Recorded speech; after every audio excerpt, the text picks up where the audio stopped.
Hello and welcome to helping academy YouTube channel. এই মুহূর্তে সবথেকে বড় খবর, ডাব্লিউবিএসএসসি গ্রুপ সি এবং গ্রুপ ডি এর এডিট উইন্ডোর নোটিফিকেশন কিন্তু দিয়ে দেওয়া হলো। আমি আজকেই একটা ভিডিও আপলোড করেছিলাম তোমাদের জন্য। আমি বলেছিলাম যে গ্রুপ সি এবং গ্রুপ ডির কিন্তু এডিট উইন্ডো সেপ্টেম্বর মাসের প্রথম সপ্তাহের দিকে নোটিফিকেশন দিয়ে দেবে এবং এডিট উইন্ডো চালু হয়ে যাবে।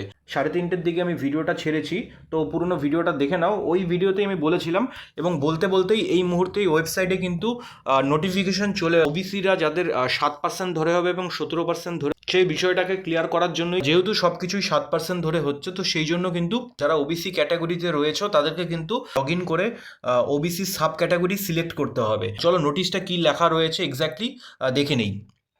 This is to notify that all concerned pertaining to first SLST 2025 that in view of the memo number এত dated 7/8/2026 the online portal of the commission will be opened from 1/9/2026 to 8/9/2026 for updating OBC subcategory unreserved category details of the candidate।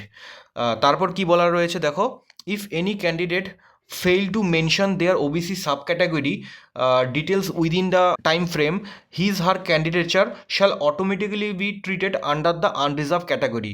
Very important point. OBC ক্যাটাগরিতে তোমরা যারা রয়েছো, তোমরা যদি sub category যদি গিয়ে select না করো, ওবিসির মধ্যে যারা রয়েছো তাদেরকে কিন্তু আনরিজার্ভ বা জেনারেল ক্যাটাগরি হিসাবে কিন্তু গণ্য করা হবে।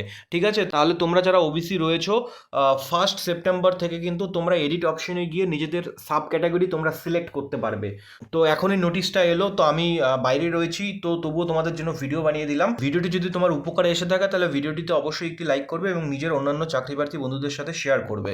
আর তুমি যদি এই চ্যানেলে নতুন হয়ে থাকো তাহলে তোমাকে বলবো, don't forget to subscribe our YouTube channel. Thank you.